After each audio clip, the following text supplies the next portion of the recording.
guys, welcome back to my channel. Today I will talk about K-pop trends that should end in 2020. These are my opinions. If I want a trend to end, it's because I dislike it, but you can love it and don't want it to end, and that's completely fine. I tried my best explaining it, and let's just start with the video. As a lot of you guys have probably noticed is that almost all boy groups debut with dark concept or have dark concept comebacks. Nothing wrong with having a dark concept, but it's almost like every K-pop boy group. There is no creativity anymore. I would love to see more diversity with concepts that boy groups are doing these days. Now the other way around. You guys have probably also noticed that a lot of girl groups are doing girl crush concepts. However, girl groups are still more diverse when it comes to concepts. I can sum up over 10 groups who have different concepts for their recent comebacks, but with boy groups I could sum up like 2 or something. Again, they can do whatever they want in concept, but I would love to see more diversity in concepts. We all saw that this year a lot of K-pop artists collabed with Western artists. It's like becoming a trend. When are we going to get K-pop groups and artists to collab? That's what most of us would prefer.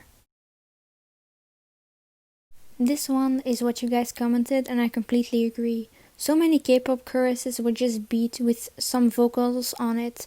A lot of K-pop songs in 2019 sounded like that, and I do like some songs, but it's true that this year was literally filled with songs like this. I hope we can get more diversity next year. Okay, so my voice decided to give up, so we're back with this. Sorry about it. Now back to the topic. So this one was commented on my Instagram and I wasn't sure what it meant at first, but I got it now. And I completely agree. Not all choreographies had Fortnite dances, but now that I think about it, a lot had it. And I mean, it can be for fun or it fits the choreo, but that one move, I don't know what the name is with the arms, that's so overused now.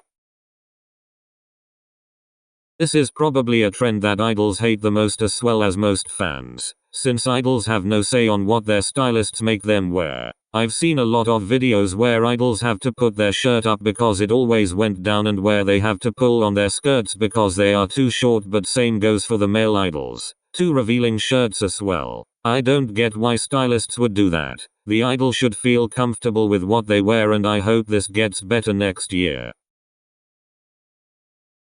Like some people have mentioned, if you can't say something positive or something that is constructive criticism, don't say it. Keep all the toxic and negative comments and the hateful ones for sure to yourself. Words have impact and can mess up someone's day or week. Giving criticism is different than giving hate. So if you dislike someone, just keep it to yourself. No need to scream it out loud on social media, because who knows, that person might be reading those comments.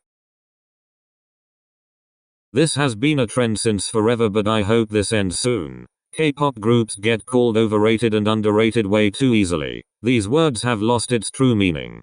Popular groups get called overrated so easily, and people use that word just because they dislike that artist. And other call groups underrated too fast. Some groups get millions of views and have a lot of sales for when they just debuted, but people call them underrated. Not all K-pop groups will make it super big like others, and calling those groups underrated isn't right too. This has been getting pretty popular, but it has always existed, and that is when people use my opinion to hate on a group or idol. So for example, saying this group is overrated, just my opinion though, or she's not a visual. She's not even pretty, but just my opinion. Using the words my opinion still doesn't give you the right to make such toxic comments. You all know that I'm all for everyone having their own opinions, but that has its limit. Saying for example, I dislike that song but that's my opinion, or I don't really like that hair color on him but that's just an opinion, is different from making hateful comments and thinking it's alright to say just because you mention that it's your own opinion. Hate is hate with or without saying that it's your opinion. Again, this is a trend that has been around since forever, but I still wanted to mention it, and that is the whitewashing of K-pop idols. So basically, when you see pictures of some idol at the airport, you can see that some photographers whitewash the picture, so that it makes the idol more pale, and that's just ridiculous. I don't get what's wrong with skin tones at all. Some photographers don't do that, and you can clearly see the difference between both pictures. I hope this ends very soon.